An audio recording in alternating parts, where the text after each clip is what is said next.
In this video, we're looking at the mechanics behind the biggest call that can happen in a baseball game, a play at the plate. Whether you're in a crew of 4 or a crew of 2, the principles and concepts that we'll use for these plays will always be the same.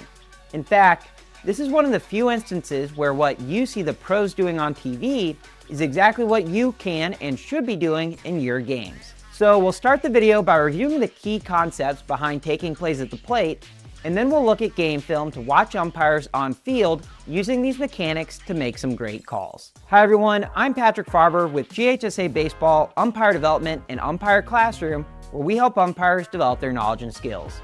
If you're new here, be sure to subscribe to the channel, and you can find more umpire training videos and courses at umpireclassroom.com. To start, let's first talk about point of the plate positioning. Most of our plays at the plate will originate from this position about 8 to 10 feet directly back from the point of home, or just a few steps from where you were to call pitches. The reason we drop back to this position is we need to open up our field of view for all the action that is and could be happening on the field.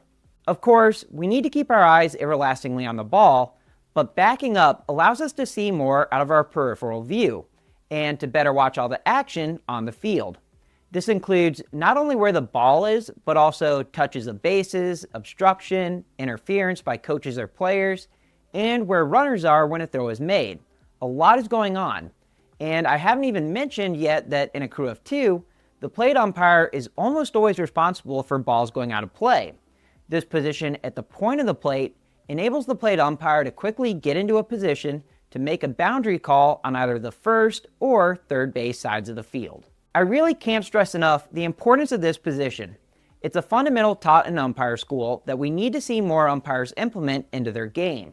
We often see a lot of umpires over hustling and wandering in the direction of the ball, losing track of all the action that is happening around them, and this can lead to some big mistakes. So anytime we aren't getting on a line for a fair foul decision and we aren't rotating or taking a catch no catch, we should be dropping back into the point of the plate position and reading the play. Now, once you recognize that there is potential for a play at the plate, it's time to start moving, quietly, calmly, and most importantly, to our right.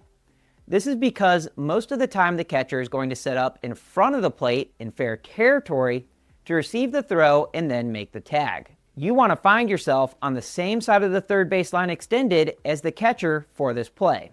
Think of it like this. The catcher is the engine and you're the caboose, and you've got to be on the same track.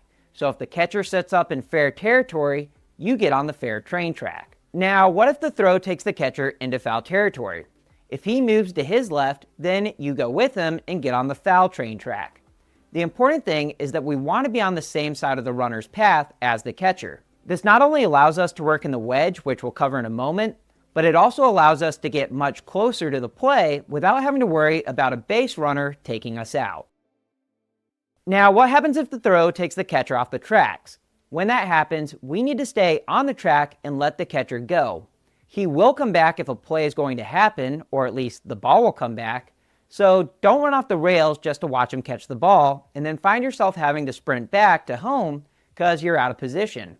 Any play that happens at the plate will be at the plate, and that's where you need to be.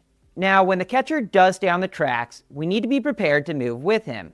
Remember, he's the engine driving the play, and you're the caboose. Don't let the caboose get loose. If he moves up the line, you should go with him. As you move up the line, you can be less worried about the plate, as the real question that will be coming out of the play is if a tag was made. The further the catcher is from home, the more likely it is that he'll be trying to make a swipe tag as the runner passes, and this can be very hard to call from far away, especially if the tag is on the back of the runner. So move up with the catcher, see the play happen, and if there is no tag, you can look back at the plate and signal safe once the runner touches it. Next, let's discuss the wedge concept. The concept here is that we want to work off the catcher's inside hip to the foul line. So if our catcher is in fair territory, we'll be working off his left hip, and if he is in foul, we'll be working off his right hip.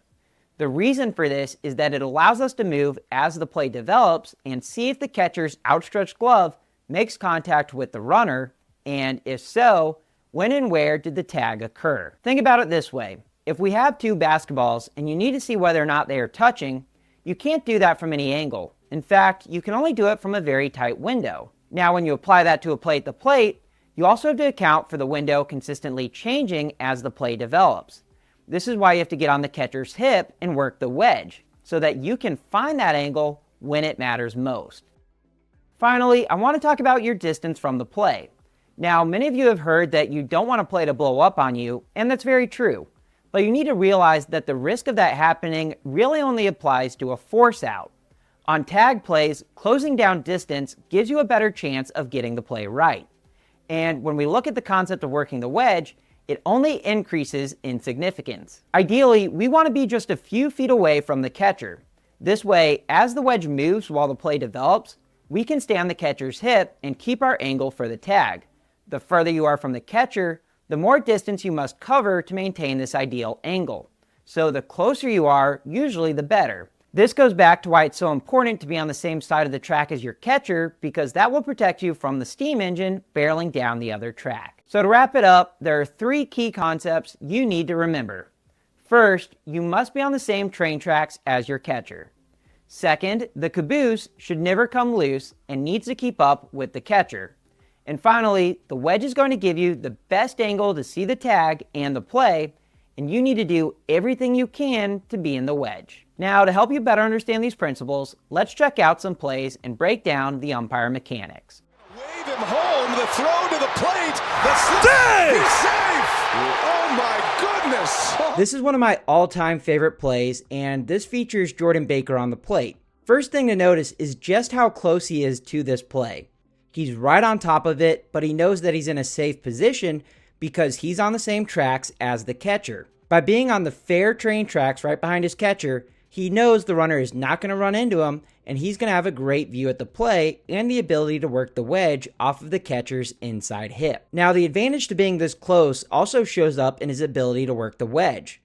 From this position, he's able to change his vision really with just one crossover step, changing his view of the play by almost 90 degrees. He wouldn't be able to do that if he was further back and away from the play, because then he'd have to cover more distance. But when you're right on top of it, it only takes that one crossover step to drastically change his angle for the play, and that allows him to see just when the tag is made on the back. If he had been in the first baseline extended or even the third baseline extended, either of those positions, he would have never been able to see when the tag on the back was made. He's only able to get this play right because he's able to see when the runner touches the plate and when the catcher touches the runner. From around third, the relay from Perdomo is in time. They got him. This play is great. It features Will Little as our plate umpire. He's actually the one who came up with the analogies of staying on the right tracks as well as don't let the caboose get loose. So it's great to have him in this example video. Now, what you'll see in the video is he starts on the fair side foul tracks of the third baseline extended because that's where his catcher starts. Again, that's more often than not where your catcher is going to start on one of these plays. But our catcher is drawn into foul territory to get this ball, and you'll see that Will is able to slide over, and he doesn't have to slide over a ton, but it's enough that by getting on the foul side tracks, the runner coming in, he doesn't have to worry about that runner running into him, and he's got a great view of this play at the plate, and he's able to make the call. Home. Here's the throw to the plate, and he's going to be out. What a play! Now, this next play features Emil Jimenez on the plate, and you're going to see here, this is just a textbook play at the plate, but notice just how close he can be to the play at home. He's got a great view, he's right in there on top of the play, but again, because he's on the right tracks, he doesn't have to worry about this runner coming into him. He's just in the perfect position to make this call. Here comes another runner. India's throw is off the line, but Salvi grabs it and tags him out. This play features Dan Merzel, and it's great for a couple of reasons. First of all, we have a great example here on film of an umpire standing at the point of the plate. He's back behind it. He's able to see everything happening on the field.